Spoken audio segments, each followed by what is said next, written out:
Hello and welcome to a very exciting matchup here in the purple region where a 4 seed, Ben Vaserlan, takes on a 5 seed, a relatively unknown Rensroom. This promises to be an exciting matchup. I'm here tonight as your lead sportscaster, host sportscaster Eric, and providing color commentary with me tonight is Anthony. And we'll begin right after this theme song. I'd just been sad. I gave up long ago. Was sometimes mad, but bad was all I'd ever know.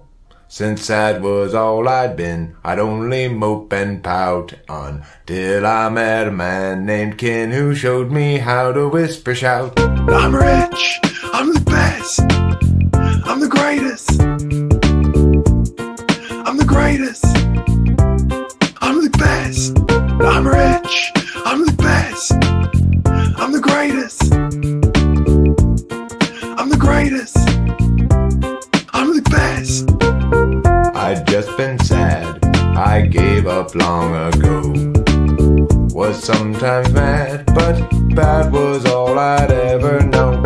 Since sad was all I'd been, I'd only mope and pout until I met a man named Ken who showed me how to whisper shout. Okay, welcome back. Anthony, any thoughts on this pregame before we take a look at it at all? Have you seen either of these teams in action before, and what do you expect to see tonight? I've seen both of these teams before. I think that Ben Vaserlan is, despite him being the underdog, I think he might give Rensroom a run for his money. And I believe he's not the underdog. I believe Ben Vaserlan is the 4 seed. It's the other way. Good. Well, you know, Rensroom was one of the surprises of the seeding committee at a 5 seed. A lot of people said he didn't deserve to come in at a 5 seed. Ben Vaserlan is well known for the very technical style of play he brings to the table. So we know he's going to come in well coached. They're going to play a lot of set plays, and they're going to execute them as well as they can. Is that going to be enough to win the game against a more dynamic Rensroom? We'll see. We will. All right, well, let's take a look at which one first. Let's take a look at Rensroom first. So we're here at the main page of Rensroom, and I'm seeing in his landing video, which is hello everyone. Let's watch his landing video first. It's 59 seconds. All right. Hi everyone. If you're on this channel, you probably are now watching this video. So just a few words to introduce myself. I'm Ren. I am a Frenchman working in Geneva in international relations with a passion for philosophy, music, cinema, and psychology. More specifically, the MBTI framework that I make videos about here, as well as the other things I mentioned. I think the priority will probably be philosophy, but I expect to be making videos about the other things as well. Sometimes MBTI, sometimes cinema, sometimes literature as well.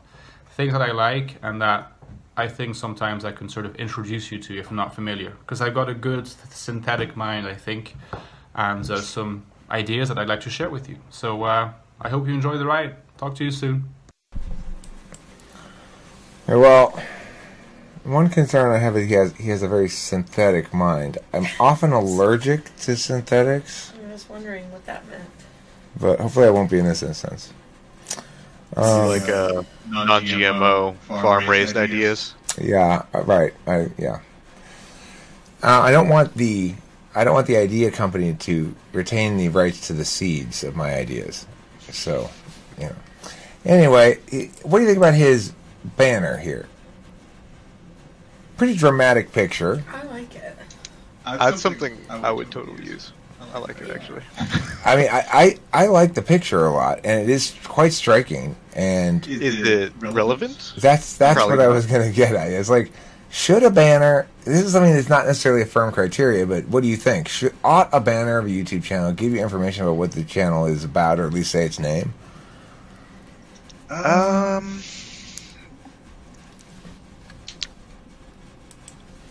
It would help the channel. I think within these criteria, we would have to consider that. It's not good branding. Yeah.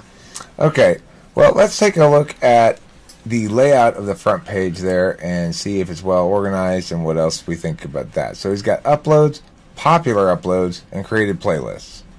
Those are some pretty poor categories. Right.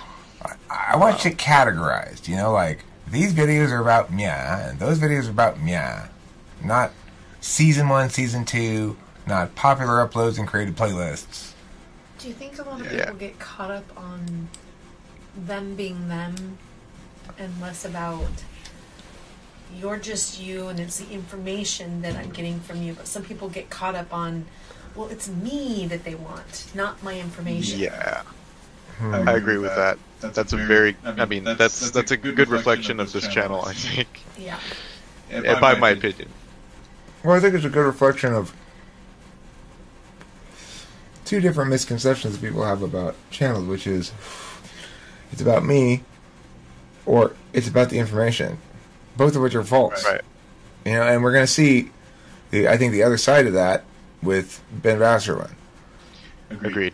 So you were right, this was a juicy one. This is funny because before the matchup I said, which one do you want to do? And Anthony said this one, and I said, that one? That one? I just thought it sounded boring, but now that I've gotten into it a little bit, I see why he picked this one. It's a dichotomy, like you, so it's going to be, preferences are going to weigh heavy on this one, I think. Mm-hmm. And, contrasting styles of play means how the referees referee the thing is gonna it's gonna have a big impact on the outcome.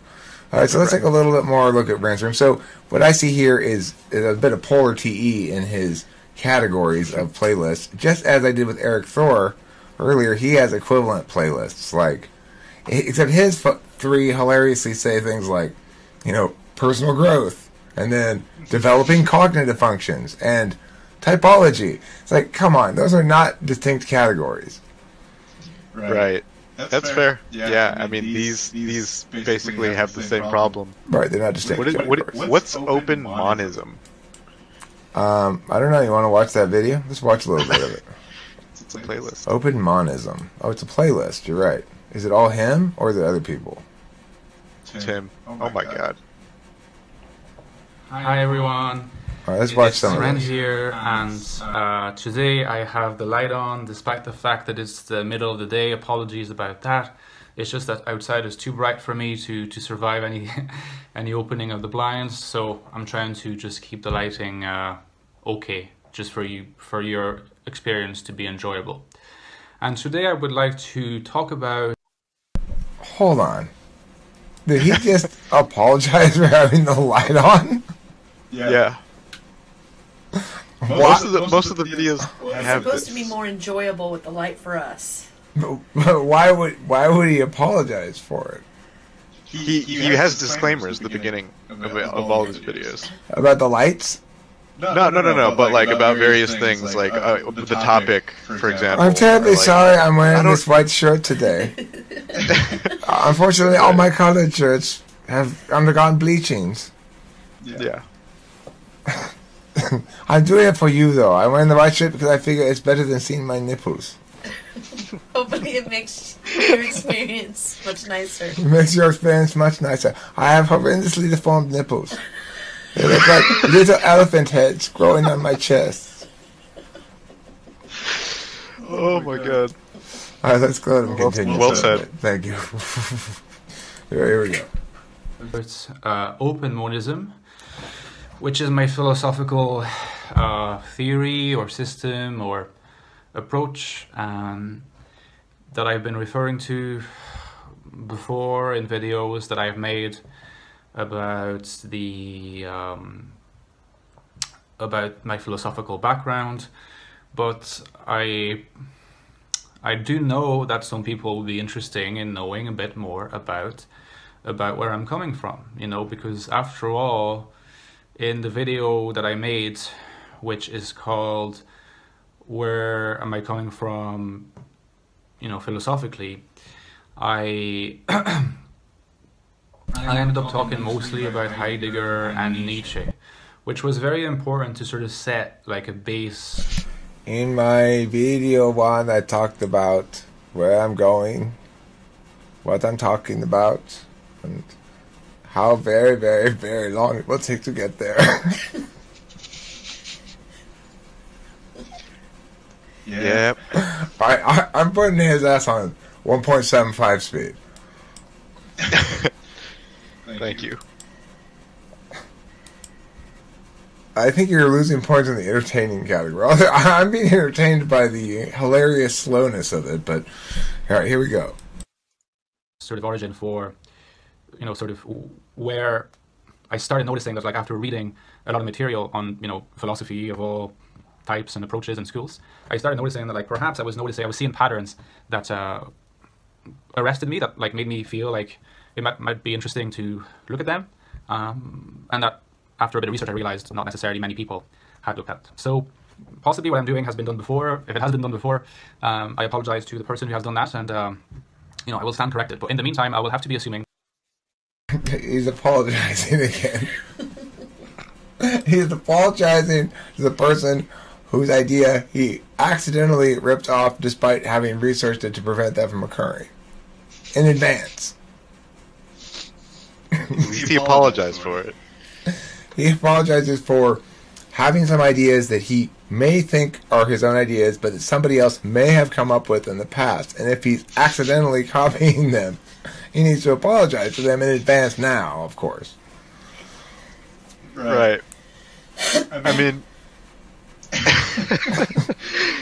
he's just constantly apologizing so far. Okay, so, I agree. When I came in, I was quite angry at him, but I've accepted his apologies now, and I'm ready to proceed. Let's go. Maybe another video. That what I'm doing, regardless of. Okay, we could go to another video, but he hasn't said anything in 2 minutes and 16 seconds. Let's skip ahead like 10 minutes in this video, okay? Okay. We start at 10 and see what he's talking about. Mind and matter.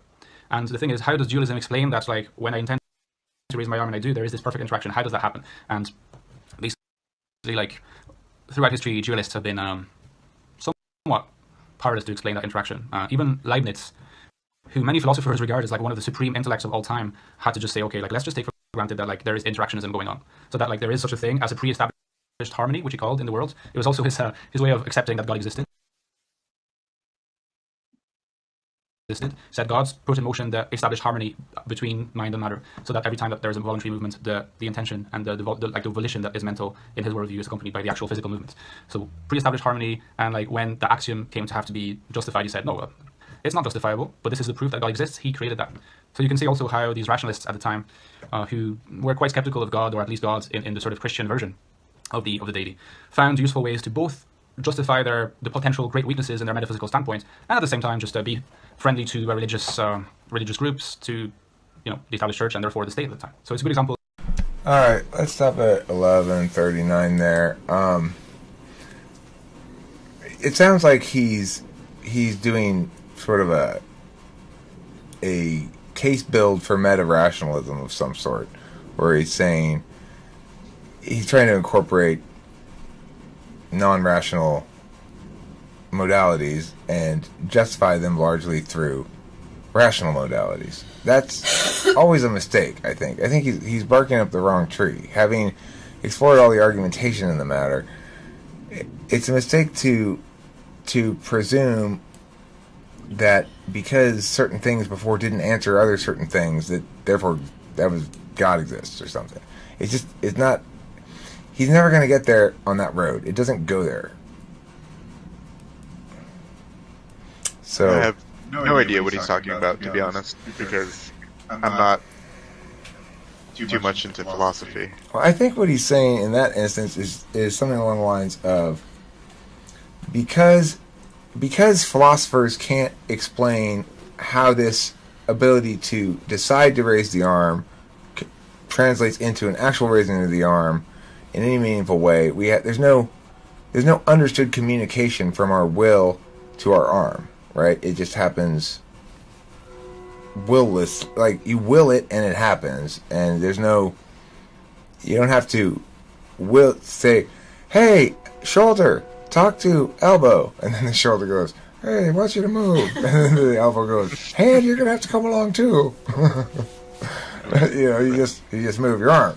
And so he's saying because that axiom is irreducible logically in some sense, that we don't have any taxonomy that explains the how of that therefore there are implicit forms to the universe, or an implicit harmony to the universe, like a being in implicit harmony is able to do that definitionally in some regard, and that proves God. Well, that doesn't prove God. There's always that leap at the end. Well, philosophers don't have any explanation or answer for this, or language can't address this, therefore God. No, no. Isn't that like such like that's like pretty fundamental, isn't that? I mean, look, I'm a deist myself of sorts, but I don't make the mistake of thinking that therefore, in order to meaningfully incorporate God into your life in some way or another, that it has to be logically or rationally defensible. It can be logically and rationally defensible when you reduce it to a behavior quite easily. Nobody's ever successfully challenged me on my deism. Right. But I'm not trying to make claims about shit, and when you start doing that, you're going to run afoul of wrecking balls of argumentation. It's not a winning case to affirm God. It's fine to negate atheism. That's a much stronger case. But that's the problem with pontificating in this fashion. He doesn't know what he's doing. Is he negating atheism, or is he affirming deism? And if he is affirming deism, he's trying to parse it away into such a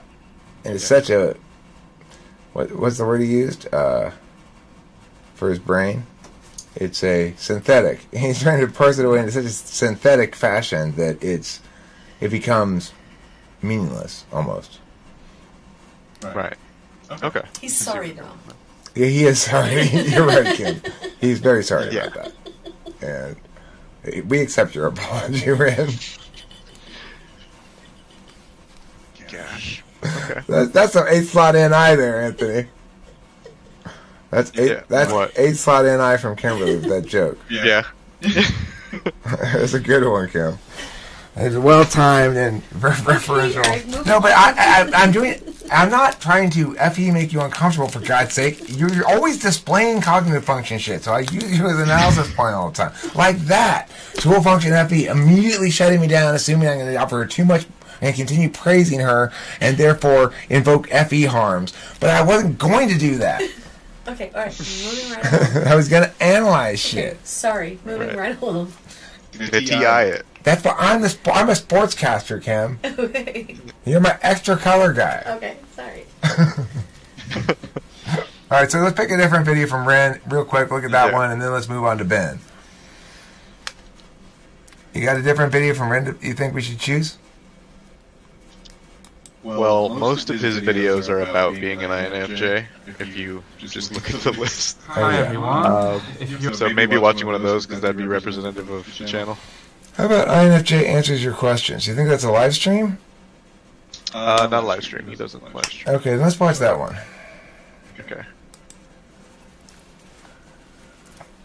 Hi everyone, hope you're doing well. Welcome to Ren's room, welcome to my room. In this video I'm going to be answering some questions that were asked in the comments to my Ask an INFJ Part 2 video. Hence why this video is going to be called INFJ Answers Your Questions Part 2. So I got quite a few questions from different people there, and I'm going to try to do my best to answer them. I'll try to react to all the comments by chronological order, starting from the earliest one to do justice to the people who were first to ask a question. So without further ado, let me answer these questions, or react to these comments. So the first one is by Sim Salabim, excuse my beautiful girlfriend, saying that she cannot wait for this, and that she thinks lots of people would show up if I did a live Q&A. Well, I thank you for your support as usual. I love.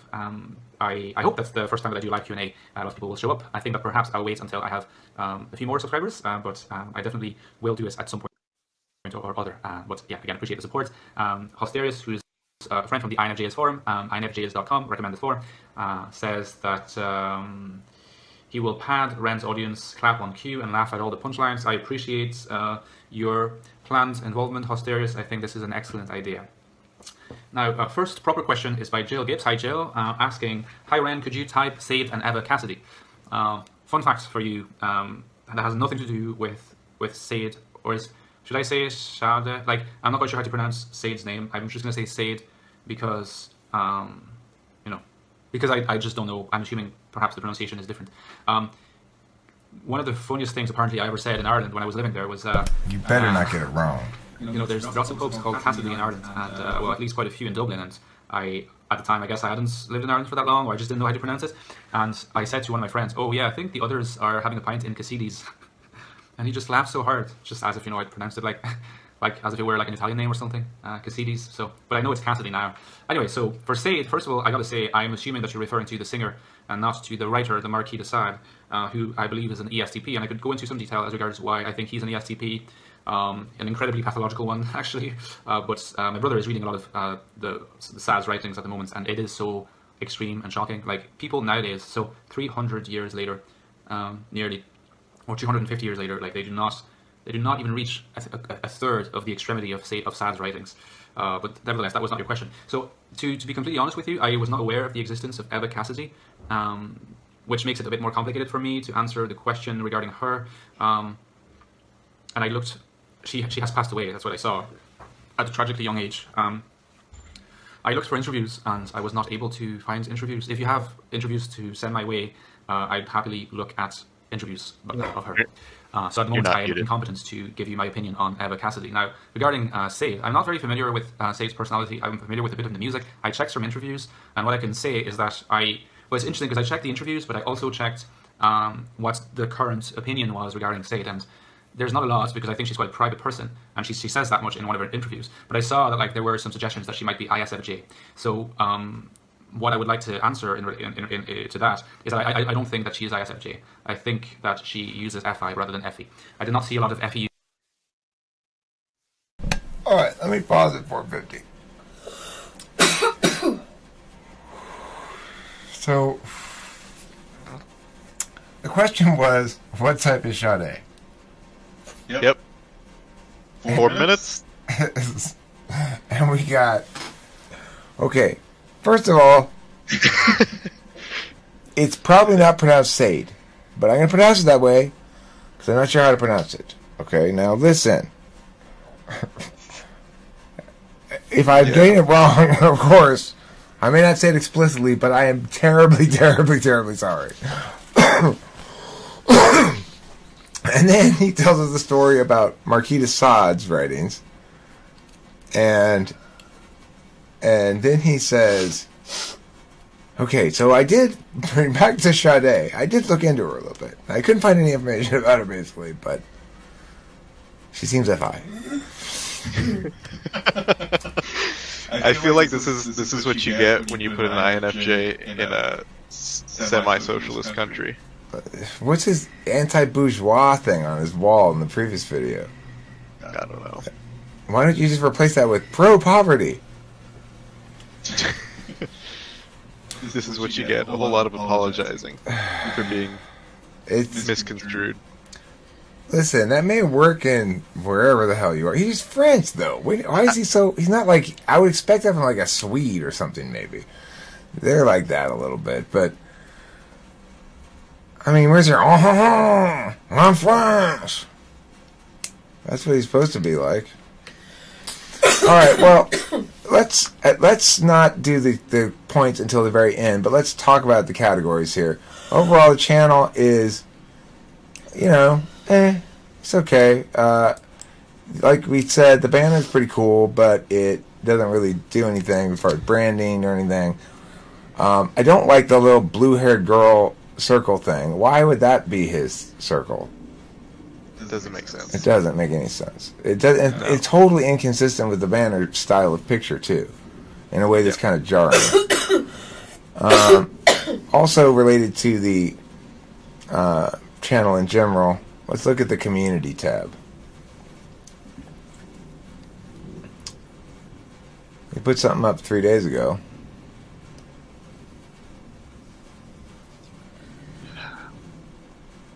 There's a lot to dream about. There's a lot to think about. Well, let's see the about. He's related channel-wise to Frank James. Okay, well, not much to say about his page. You got any thoughts about it, Anthony? He's got some videos that are not as bad. I think if you get him on a technical day and he talks about like the functions or something, he's usually pretty he's all right. But like I don't know, there's a lot of fluff in his content, and there's that slows it down, probably lowers his rating for me.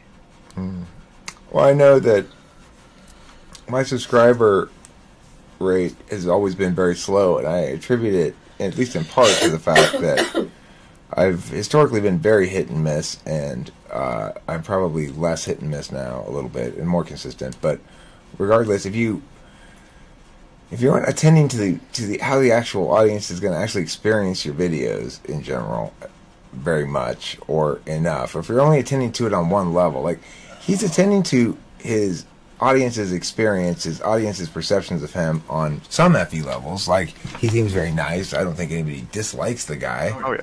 Right.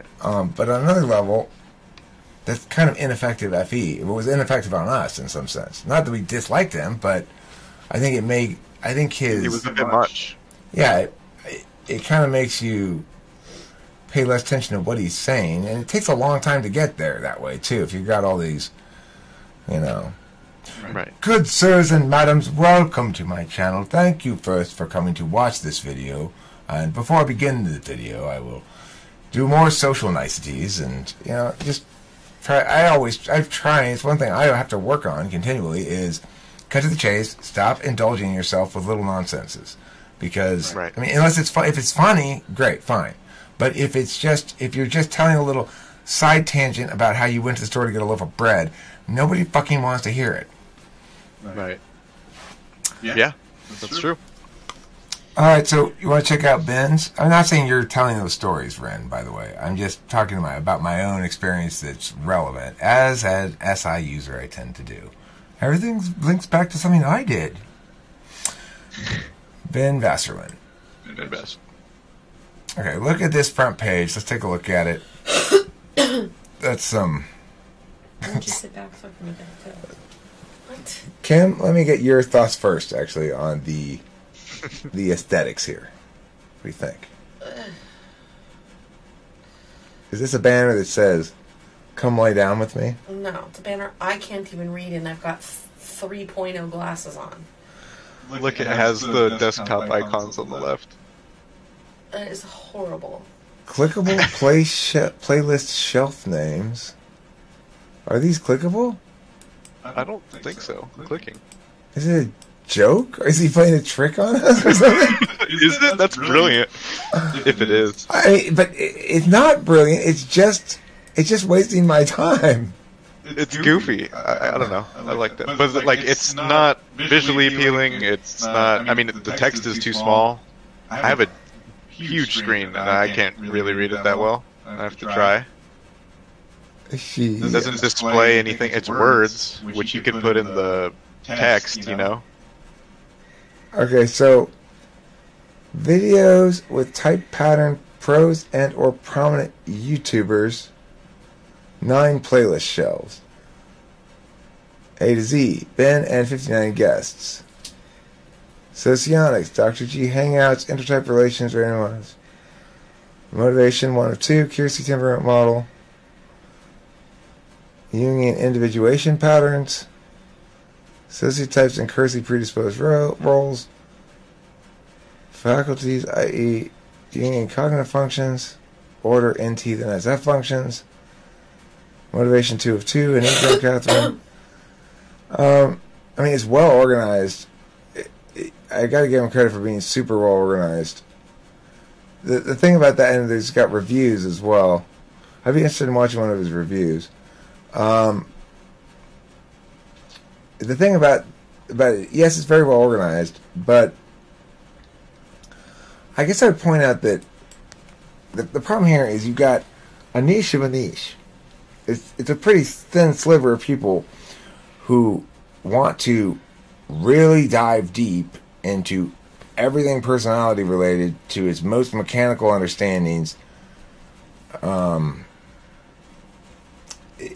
It's a very specialized thing he's doing. Now, he does have those review videos, So, I think his channel's interesting in that it's a contrast between what any tool function looks like and any dominant, and they can look very similar, but you can see he's got... This is more organized. Well, it's more organized. It's also more abstractly ideational. So he's got a bunch of playlists that are about cognitive functions. Well, I might have a bunch of playlists about cognitive functions too. But his are called things like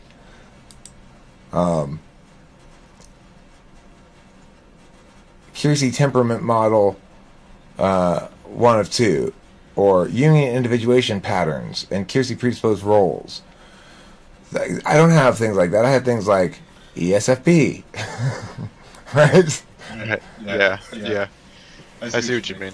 His channel's really cool to me. I mean, his highly technical material. Yeah, it is highly technical. I'm impressed by the body of work. I'm impressed by the amount of SE he squeezes out of his INTP-ness, which is, right. You know, he's shooting quite a load of SE out of his INTP-ness at the moment.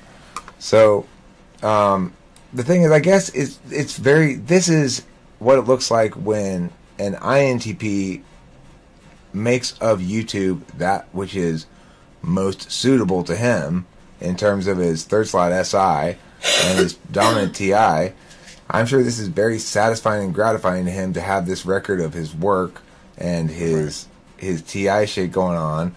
And, you know, it's attracting some audience. He's got 813 subscribers. How many did Rensroom have? Rensroom actually has more subscribers. Rensroom should have been the favorite in this one. You're right. That's how it should have been favorites. Right. I guess Rensroom is a little bit less, perhaps, known in the typology community as a typological force. Yeah, this guy's been getting a lot of attention. Who? Ben Vaserlan, I mean. Oh, has he? I believe so. I mean, I see him more and more often, like, sort of referenced by other people.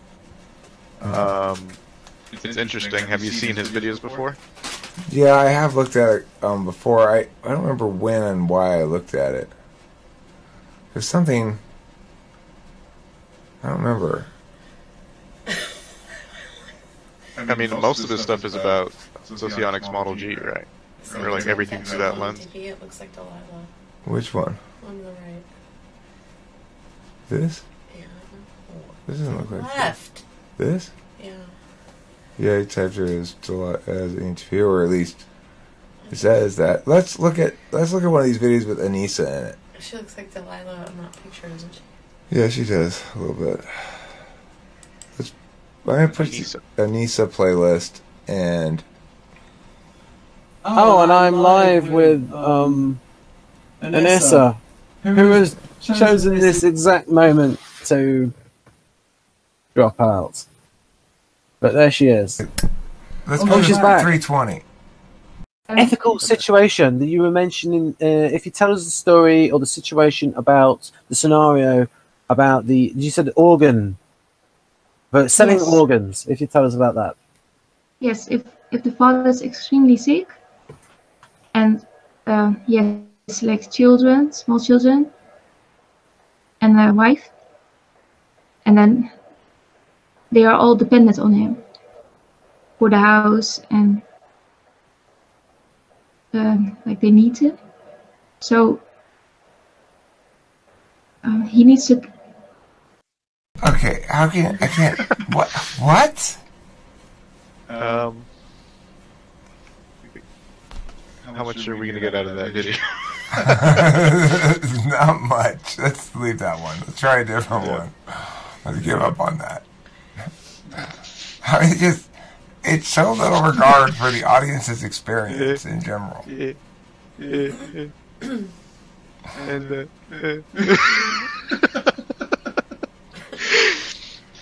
I'm sorry, that's super rude, but I can't blame you because it was just knocked me out of the air. If I were a bird, I would have been knocked out of the air by a stone by that insanity. I can't even tolerate listening to her long enough to see if she might even theoretically be an ENTP. What about this one? A case for why Carl Jung was more like an NIFX. Okay. Where is that? Let me look for it. I just went to videos, and it's in the second row of uploads. Okay.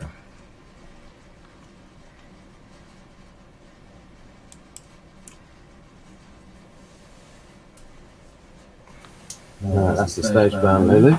So, getting back on track. Well, so why I think Carl Jung was more like, i.e. resembled, INFJ more than INTP. One, he was really into the unconscious and mystical. Yes, he tried to, he explained it in an INTP way, but this is something that Maria talked to me about the beneficiary shift, that where the frequent in your accounting in Facebook use where INTJs will act like and think like INTP. It's called the beneficiary shift because it's where you have tertiary TI and lead NI, and that's a social mission block, the model of INTP. Maria told me about that when she talked about That's not an explanation. No. Referencing something in socionics is not an explanation. I think this video is just more riffing for him. Most of his videos, he does focus on that. Okay, I'm going to push this on fast forward for a minute or two. I'm going to put it on double time. Audience, if you don't like this double time, I get it. A lot of people say, like, I can't follow it when it goes that fast, and that's totally fine. I understand that ENTPs are function stack designed to process language very quickly because we're action types on language. So that I do process probably, and also I'm a debate coach, so I'm used to listening to people speed read shit and try to process it at that speed. I'm real practiced at it. So I do understand that it's a little too fast. I'm being ran. Yeah. My bad. I'm sorry. That is good demonstration. I learned something there. Let's put it on. You're reflecting his aura. she sort of shifted into INTP. You're contagious, Ren. Younger. The way he writes about TE, he writes about it being mundane and all of these things, and basically just the fact he writes about TE like a TE break person. Also, very positive with the SE DOMs. So, an INTP is not going to write this about the extrovert sensing type. He is by no means unlovable. On the contrary, his lively capacity for enjoyment makes him very good company. He is usually a jolly fellow, and sometimes we find dissonance. In the former case, the great problems of life hang on a good or indifferent dinner. In the latter, it's all a question of good taste. Not enough of wit as well. But an INTP would not write like that.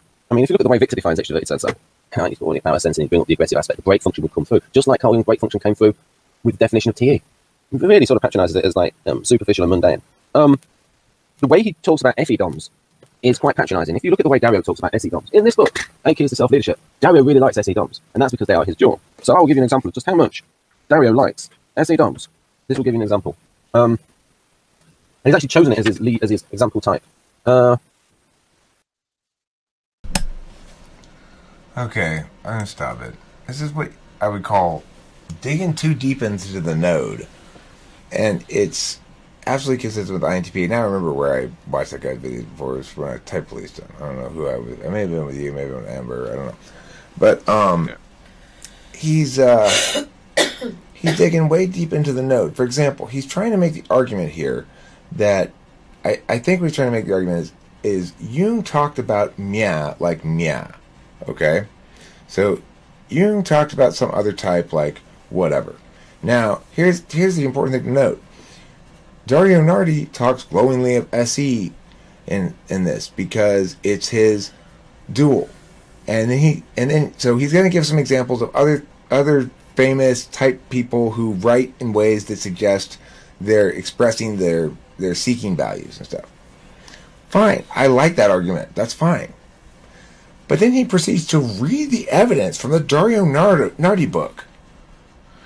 Now, that's getting too deep into the fucking node. Nobody needs to have that evidence established. I buy it. I'm not challenging the Dario Nardi talks like that. You don't need to find sections of the book to read to establish that Dario Leonardo speaks highly of SE.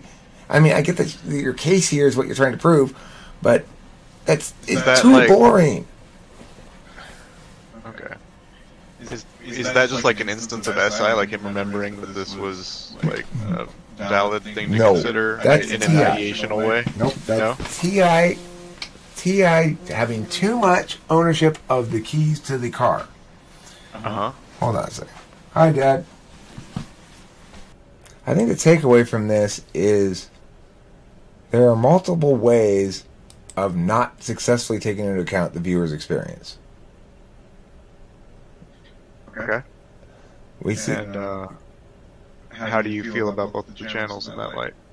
Well, I think Ren is not taking into account the viewer's experience of a video. He's imagining himself a person dealing with a person. And, you know, when dealing with a person in that capacity, I think it's much more meaningful to... Well, he's not able to interface. So, one reason I think INFJs like working with ENTPs rather than by themselves. I have a history of finding people who I think would be very talented at YouTube, INFJs. And then me going, I don't understand, why don't you go make your own YouTube channel? You're super talented, you'd be super successful. Well, the fact is, you're an interface type. And you much prefer working like this, where you're interfacing with somebody, than you do working in isolation.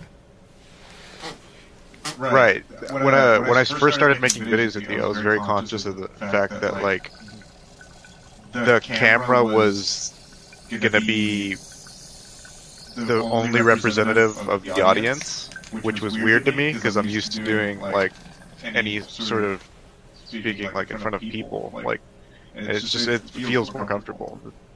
Well, it takes a while to get a feel for the room that exists metaphysically, despite the fact that they're not there giving you any feedback.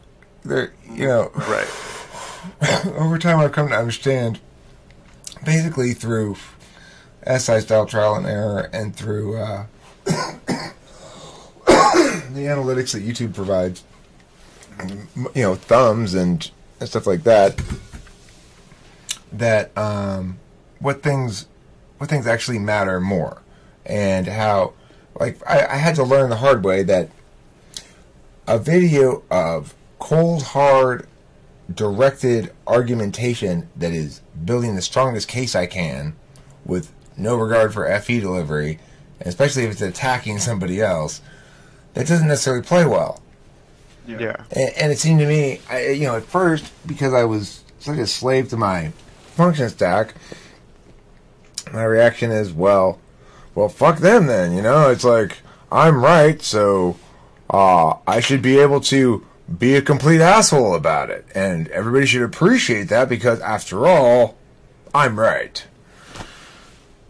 Right. It doesn't work. Yeah, it's weird. There's a fine line, definitely. Right.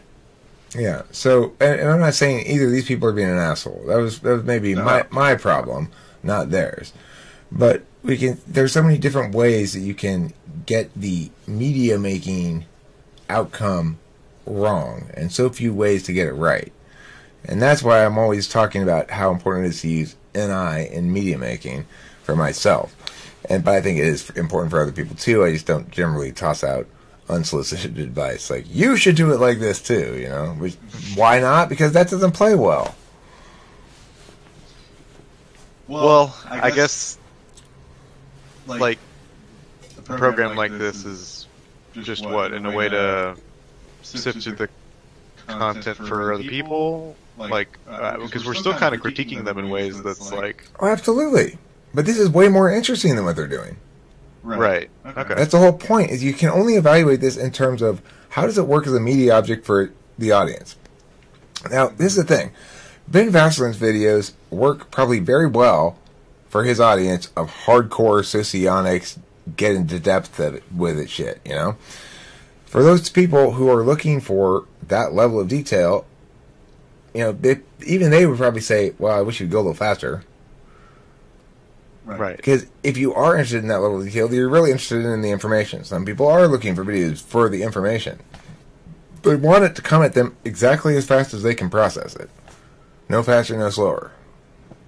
Right. It's always going to be better to be universally regarded. Like in your topic choice and everything. Clearly. Well, it's going to make you more successful. For Ben Vaserlan with his third slot SI, he's probably going, this is paying me huge dividends. I've got this massive pile of stuff that's me being me and talking about ideas in my way, in a comfortable way, and not really worrying too much about the audience. And I'm okay with that because it's like my own socks. I love the smell of my own stinky socks, but I wouldn't want to smell anybody else's, and that's fine because I got a big pile of my socks here. And I've got, there's 800 other weirdos out there who like the smell of my socks too. I mean, that's satisfying for them. I think Ren's doing a similar thing, but it's funny because his is better regarded because of how careful he is and how, what's it called, I mean, he's obviously very aware of how people are perceiving him. Like, I mean, it's all he cares about. At least the visuals are nice, right?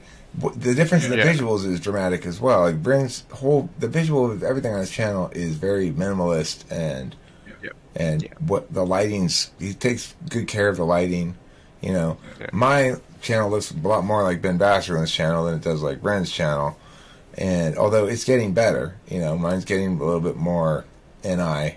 If you get this, like that doesn't really look very good. It comes out backwards in the video too, which makes it look even worse. But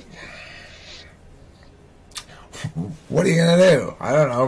Write it backwards. You're doing it for the super niche audience who likes to read backwards.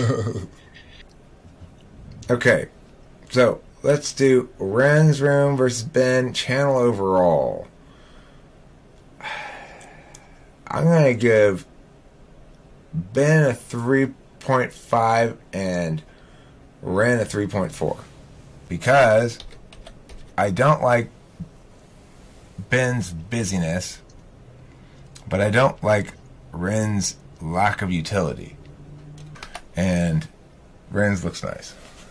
Ben slightly higher just because of how he organizes his playlists. So I'm gonna go 3.5 Vaserlan, and I'm gonna go might go 3. I'm gonna go 3 with Ren. Oh, okay. Yeah. Well, you know, I think why? As an INFJ, you're stricter with the NI judgment than I am, probably.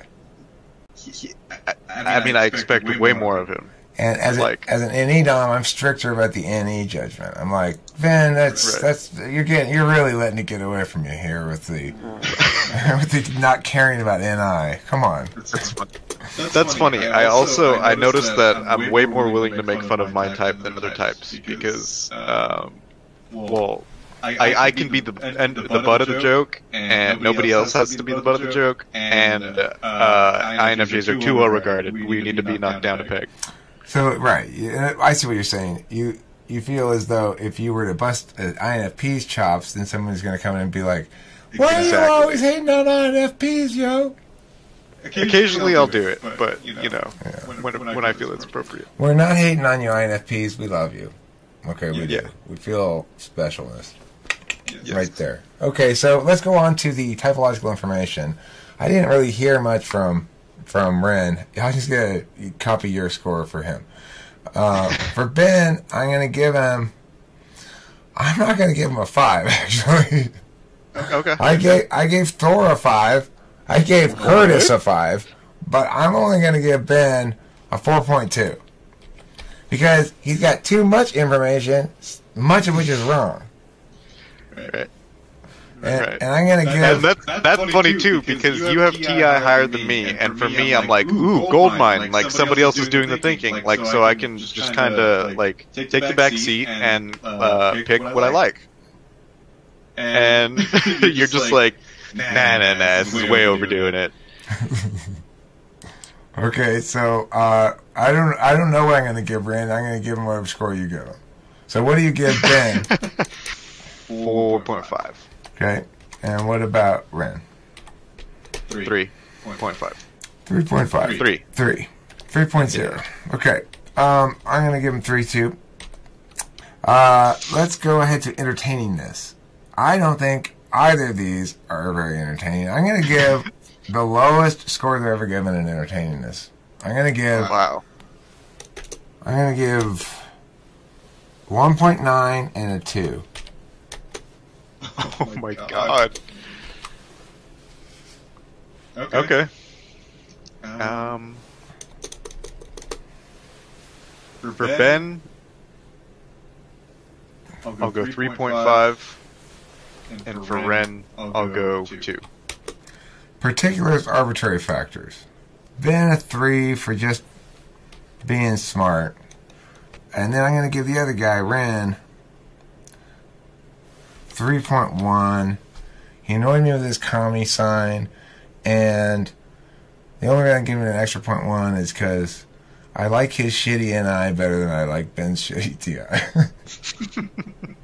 His TI is not shitty. It's just not fun. It's not somebody I want to play with, right? I don't want to play with Ben's TI, and I'd rather play with Ren's NI. Now, I want to stress to both viewers and the people involved, I am judging your media here, not your person. And I'm basically saying there are better and worse ways to demonstrate NI in a video. And there are better and worse ways to combine it with FE.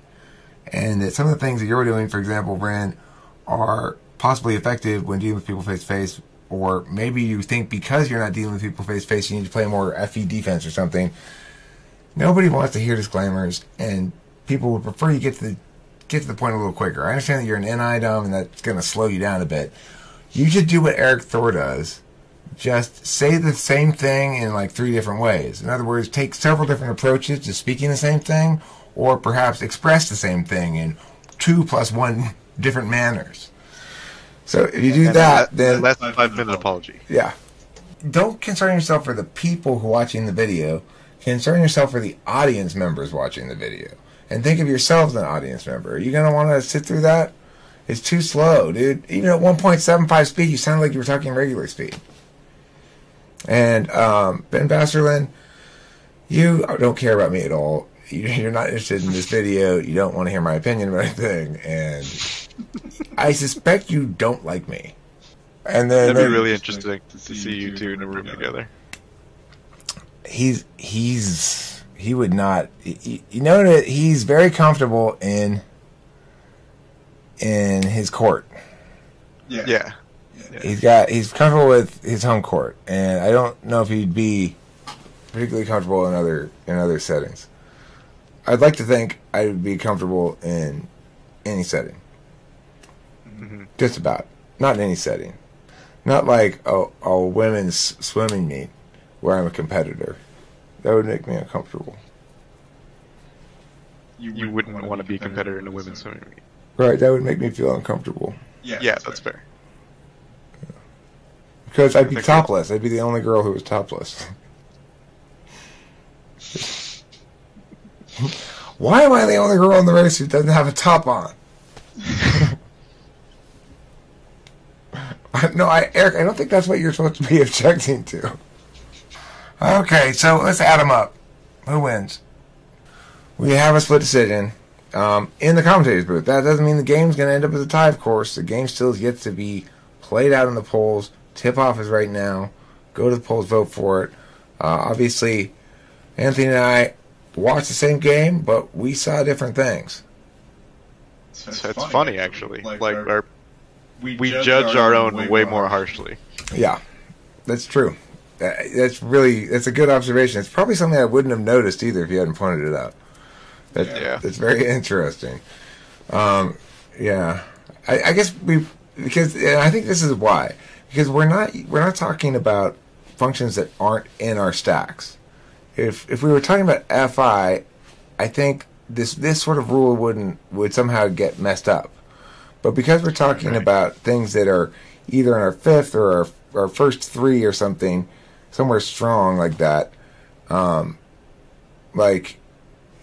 me, my fifth is ignored, so I'm just going to feel good about it, but not really critique it too harshly. But the ones that are 1 and 2 or 3, I'm going to critique that a lot more harshly, and then vice versa for you. And yeah, it's an interesting phenomenon, and reflective of of the value matrix in general. So, okay, good video. I'm going to have to edit it some, but that's fine. And I think we got a lot of good material here. I'd just been sad. I gave up long ago.